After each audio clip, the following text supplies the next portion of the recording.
여러분들에게 질문을 드리면서 설교를 시작하겠습니다. 하나님은 전지전능하신 분이셔서 우리들의 생각을 다 아시죠? 예. 아멘 하시니까 전에는 혼자 할 때는 그런 피드백이 없었는데 아멘 하시니까 좀 좋습니다. 예. 그러면 우리들이 무엇을 생각하고 있는지도 아시고 또 우리들이 기도할 때에 무엇을 구할 것인지도 이미 알고 계시겠네요. 예. 하나님이 이미 우리들이 무엇을 간구할지 다 알고 계시다면, 그렇다면 왜 우리들은 기도해야 할까요? 하나님은 다 우리들이 뭘 간구할 건지 다 알고 계시다면 왜 기도해야 할까요? 기도할 때 단지 하나님 다 아시죠? 아멘 하고 끝나면 되잖아요. 그렇지 않습니까? 그렇게 하면 안 될까요? 안 되세요? 그럴듯한 질문입니다. 예. 이런 질문을 뒷받침할 때 인용되는 성경 구절도 있습니다. 특별히 이 말씀은 예수님께서 직접 하신 말씀이기도 한데요. 마태복음 6장 6절에서 7절에 보면 기도할 때에 이방인과 같이 중언부언하지 말아라. 그들은 말을 많이 하여야 들으실 줄 생각하느니라. 그러므로 그들을 본받지 말라. 구하기 전에 너에게 있어야 할 것을 하나님 너희 아버지께서 아시느니라 라고 말씀하셨죠. 마태복음 6장 31절부터 33절에도 이런 말씀이 있습니다. 염려하여 이르기를 무엇을 먹을까 무엇을 마실까 무엇을 입을까 하지 말라. 이는 다 이방인들이 구하는 것이라.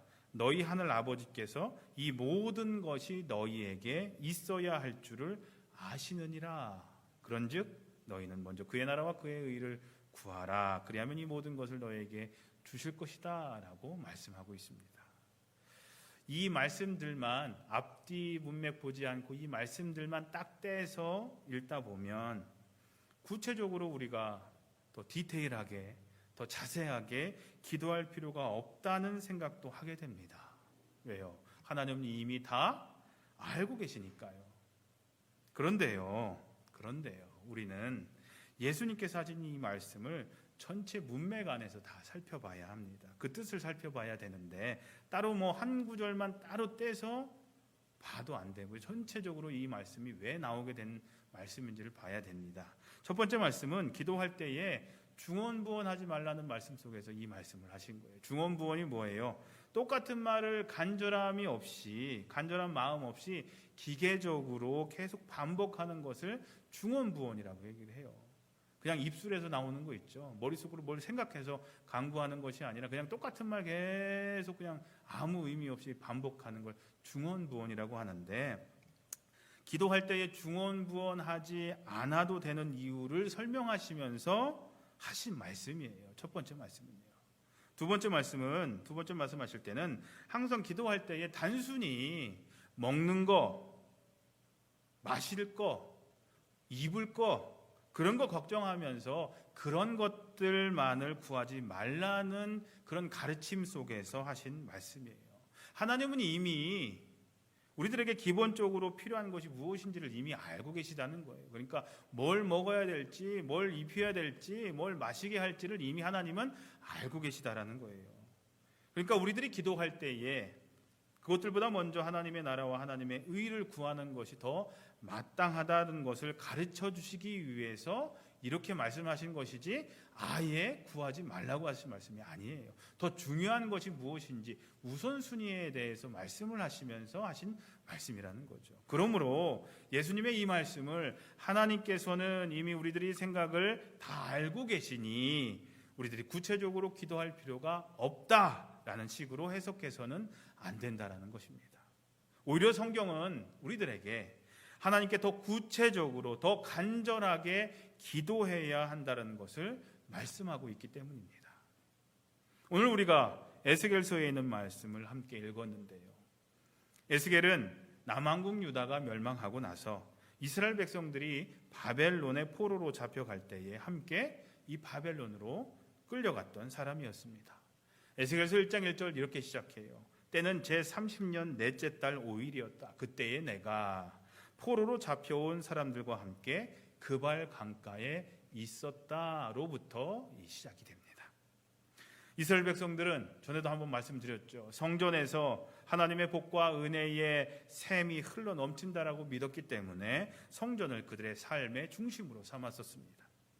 하나님의 이름이 거하시는 예루살렘 성전은 이스라엘 백성들에게 있어서 정신적인 지주였고 영적인 터전이었고 마음의 고향이었습니다.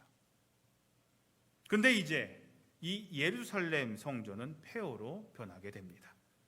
이스라엘 민족이 사륙당하고 자기 동족이 사륙을 당하고 유린당하는 일들을 지켜보게 됩니다. 그리고 멀리 이국 땅으로 끌려와 이제는 노예 신세가 되었습니다. 이스라엘 백성들이 얼마나 절망했을까를 쉽게 짐작할 수가 있습니다. 바로 그때에 이제는 모든 것을 다 포기하고 희망마저 사라져 있는 바로 그때에 하나님은 에스겔에게 나타나셔서 환상을 보여주십니다. 에스겔서 1장 후반절부터 3절까지 나는 하나님이 하늘을 열어 보여주신 환상을 보았다. 주께서 바벨로니아 땅의 그벌 강가에서 부시의 아들인 나 에스겔 제사장에게 특별히 말씀하셨으며 거기에서 주의 권능이 나를 사로잡았다로부터 시작해서 하나님께서 환상을 보여주시면서 앞으로 어떤 일이 일어날 건지에 대한 예언의 말씀을 해주십니다. 하나님께서 에스겔에게 보여주신 환상의 주된 내용은 한마디로 표현하자면 회복에 대한 약속의 말씀이었습니다. 회복이 이스라엘 백성들을 향하신 하나님의 계획이요 섭리라는 것을 환상을 통하여 보여주셨던 것입니다. 오늘 본문이 포함된 에스겔서 36장에는 하나님께서 이스라엘 땅과 백성들을 어떻게 회복시켜 주실 것인가에 대해서 자세하게 기록하고 있습니다. 에스겔서 36장 8절에서 36절에 있는 말씀을 제가 요약해서 한번 쉬운 성경으로 읽어보겠습니다. 내 백성 이스라엘이 곧 고국으로 돌아올 터이니 너희 이스라엘의 산들아 너희는 내 백성을 위하여 나뭇가지를 내어 뻗고 열매를 맺어라. 내가 너희 이스라엘 족속의 인구가 늘게 하여 성읍들의 사람이 다시 살고 폐허를 다시 건설할 것이다. 내가 너희 산들 위에 사람과 짐승을 많게 하여 그들의 숫자가 많아지고 번창할 것이다. 산들아 내가 너희를 예전처럼 사람들이 살도록 하고 전보다 더 좋아지게 해주겠다. 내가 다시는 이방 나라들이 너를 비웃지 못하게 하며 문민족이 다시는 너를 조롱하지 못하게 하겠다. 나 주 하나님의 말이다. 내가 너희를 그 모든 더러운 곳에서 구원하여 낸 다음에는 너희가 다시는 굶주림 때문에 다른 여러 나라의 조롱을 받지 않게 하겠다. 그래서 사람들이 말하기를 황폐하던 바로 그 땅이 이제는 에덴 동산처럼 되었고 무너져서 폐허와 황무지가 되었던 성읍마다 성벽이 쌓여 올라가서 사람 사는 땅이 되었다고 할 것이다. 나 주가 말하였으니 내가 이룰 것이다 라고 말씀하십니다.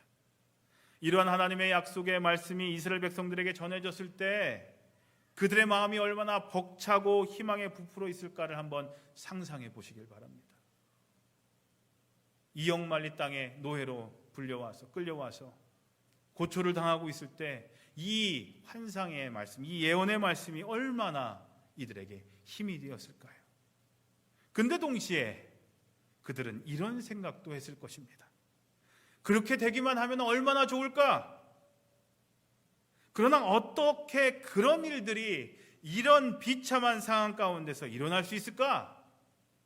그것은 거의 불가능한 일이다 라는 그런 자주 섞인 말들도 그런 생각들도 아마 이들은 했을 것입니다.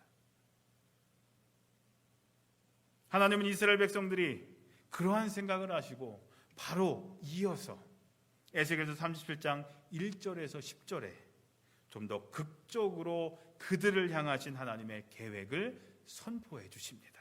그것이 우리가 잘 알고 있는 바로 에스겔의 마른 뼈 환상입니다. 주의 영이 나를 데리고 나가서 골짜기 한가운데 나를 내려놓으셨다. 그런데 그곳에는 뼈들이 가득 있었다. 그것들은 아주 말라 있었다. 그가 내게 말씀하셨다. 너는 이 뼈들에게 대언하여라. 그래서 나는 명을 받은 대로 대언하였다. 내가 대언할 때에 무슨 소리가 났다. 보니 그것은 뼈들이 서로 이어지는 요란한 소리였다. 내가 바라보고 있으니 그 뼈들 위에 힘줄이 뻗치고 살이 오르고 살 위로 살같이 덮였다. 그러나 그들 속에 생기가 없었다. 그때 그가 내게 말씀하셨다. 사람아, 너는 생기에게 대언하여 이렇게 일러라. 너 생기야, 사방에서부터 불어와서 이 살해당한 사람들에게 불어서 그들이 살아나게 하여라. 그래서 내가 명을 받은 대로 대언하였더니 생기가 그들 속으로 들어갔고 그래서 그들이 곧 살아나 제 발로 일어나서 서는데 엄청난 큰 군대였다라고 기록되어 있습니다. 아주 마른 뼈가 큰 군대가 되는 것, 황폐했던 땅이 에덴 동산처럼 회복하는 것, 이것은 인간의 생각으로는 불가능한 일이었습니다. 그런데 하나님은 이 일을 이루실 계획을 갖고 계신다라고 에스겔을 통해서 말씀하십니다. 하나님께서 그러한 뜻과 계획을 갖고 계시니 반드시 이루어질 것이다 라고 말씀을 하십니다. 하나님은 무에서 유를 창조하신 분이시고 능력에 한이 없으신 분이시기 때문입니다. 우리는 이러한 하나님을 뭐라고 얘기를 합니까? 전지전능하신 하나님이라고 부릅니다. 하나님께서 이런 일들을 이루어 주시겠다니 얼마나 기쁜 소식입니까?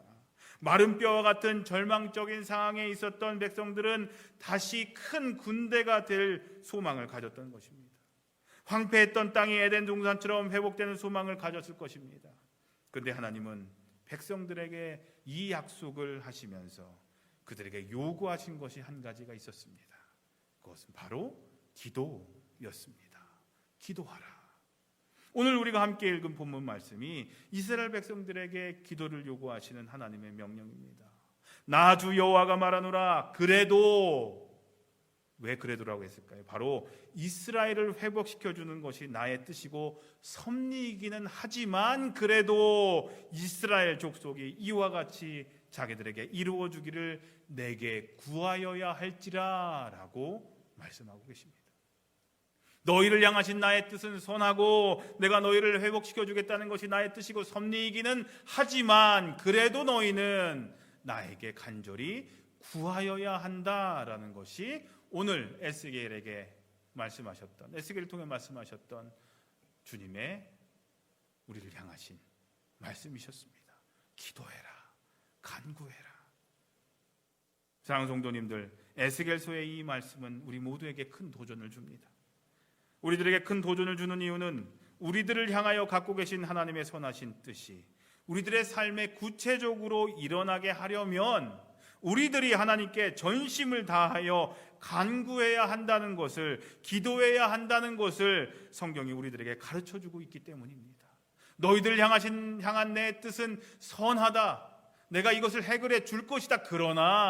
그럼에도 불구하고 너희는 나에게 간절히 간구해야 된다.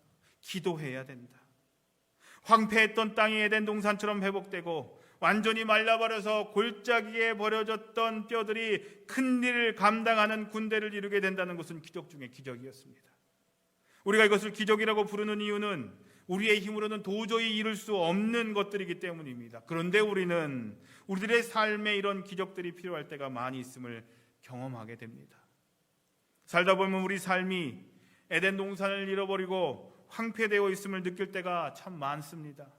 우리들의 삶이 지치고 진이 빠져서 골짜기에 마른 뼈처럼 나들굴고 있다라고 느낄 때도 참 많이 있습니다. 우리들의 삶의 문제들이 엉클어진 실타래처럼 어디서부터 내가 풀어 나가야 할지 모를 때가 참으로 많이 있습니다. 우리들의 힘과 노력만 가지고는 에덴 동산을 회복하는 것이 불가능해 보입니다. 삶의 기쁨을 회복하는 것이 힘들어 보입니다. 문제가 도무지 풀리지 않을 것만 같습니다.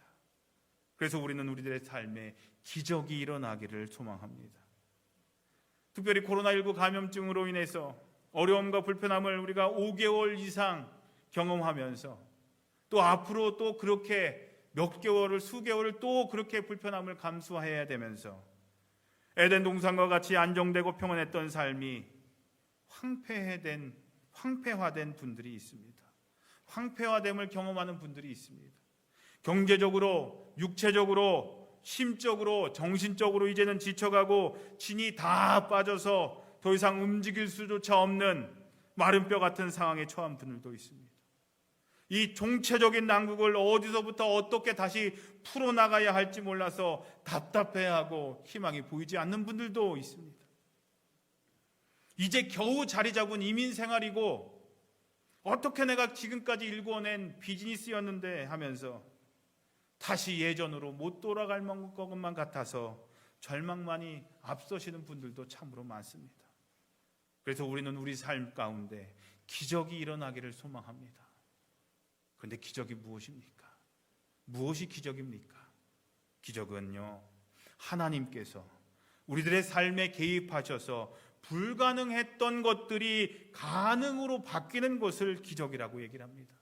이 기적이 일어나는 데 필요한 것은 오직 하나님의 개입을 요구하는, 우리들의 삶 가운데 하나님의 기적이 일어나기를 요구하는 우리들의 기도뿐이라는 겁니다. 기도밖에 없다라는 것입니다. 불가능할 것들을 가능으로 바꿔주실 수 있는 하나님의 기적의 놀라우신 역사가 일어날 수 있는 이유, 바로 기도밖에 없다라는 것입니다. 기도가 있다면 분명히 불가능할 것들이 가능으로 바뀔 수 있다라는 것입니다. 물론 우리들의 의지와는 상관없이 하나님께서 우리들의 삶 가운데 무조건 개입하여 주실 때도 있습니다. 우리가 기도조차 할 수 없을 때, 지쳐 있을 때 하나님이 개입하셔서 그 문제를 알아서 해결해 주실 때도 많이 있습니다. 그런데 대부분의 경우 하나님은 우리들의 요청이 있어야만, 우리들의 간구가 있어야만, 우리들의 기도가 있어야만 우리들의 삶 가운데 기쁘게 개입하여 주신다는 사실입니다. 우리들의 삶의 기적을 경험하려면 하나님의 개입을 간절히 요청하는 기도를 드려야 하는 이유가 바로 여기에 있는 것입니다. 하나님 다 아시죠? 라고 그렇게 하는 것이 아니라 간절히 내가 원하는 것이 무엇인지를 하나님 앞에 조목조목 하나님께서 내 삶 속에 개입해 주시기를 간절히 원하는 그 디테일하게 기도하는 것이 지금 우리들에게 필요하다라는 것입니다. 에스겔에게 말씀하신 하나님의 명령을 다시 한번 기억하시길 바랍니다. 나 주 여호와가 너에게 말하노라. 그래도 너희를 회복시켜 주는 것이 나의 뜻이고 섭리이기는 하지만 그래도 너희가 이와 같이 자기들에게 이루어 주기를 내게 구하여야 할지라. 아멘. 이 외에도 성경은 여러 곳에서 우리들이 간절히 부르짖어야 하나님의 놀라운 기적의 역사를 우리들의 삶 가운데 체험할 수 있음을 가르치고 있습니다. 예레미야 33장 3절, 우리가 너무나 잘 알고 있는 말씀입니다. 네가 나를 부르면 내가 너에게 응답하겠고 내가 모르는 크고 놀라운 비밀을 너에게 알려주겠다. 요한복음 14장에요. 너희가 내 이름으로 구하는 것은 내가 무엇이든지 다 이루어주겠다. 이것은 아들로 말미암아 아버지께서 영광을 받으시게 하려는 것이다. 너희가 무엇이든지 내 이름으로 구하면 내가 다 이루어 주겠다. 요한복음 16장입니다. 내가 진정으로 너에게 말한다. 너희가 아버지께 구하는 것은 무엇이나 아버지께서 내 이름으로 주실 것이다. 지금까지는 너희가 아무것도 내 이름으로 구하지 않았다. 구하여라. 그러면 받을 것이다. 그래서 너희의 기쁨이 넘치게 될 것이다 라고 말씀하십니다. 마태복음 7장 7절에서 8절에요. 구해라. 주실 것이다. 찾아라. 찾을 것이다. 문을 두드려라. 열어주실 것이다. 구하는 사람마다 받을 것이요 찾는 사람마다 찾을 것이요 문을 두드리는 사람에게 열어주실 것이다 라고 분명히 우리에게 약속하셨습니다. 사랑하는 성도님들, 우리들의 삶을 회복시켜 주시는 것이 우리를 향하신 하나님의 기쁘신 뜻이요 계획이심을 이 시간 에스겔에게 하셨던 말씀을 통하여 다시 한번 깨닫고, 그런 하나님의 놀라우신 뜻이 우리 안에서 우리 삶 가운데 구체적으로 이루어지기 위해서 간절히 하나님께 기도하는, 간절히 하나님께 부르짖는 성도님 내 삶에 되시기를 간절히 기도합니다.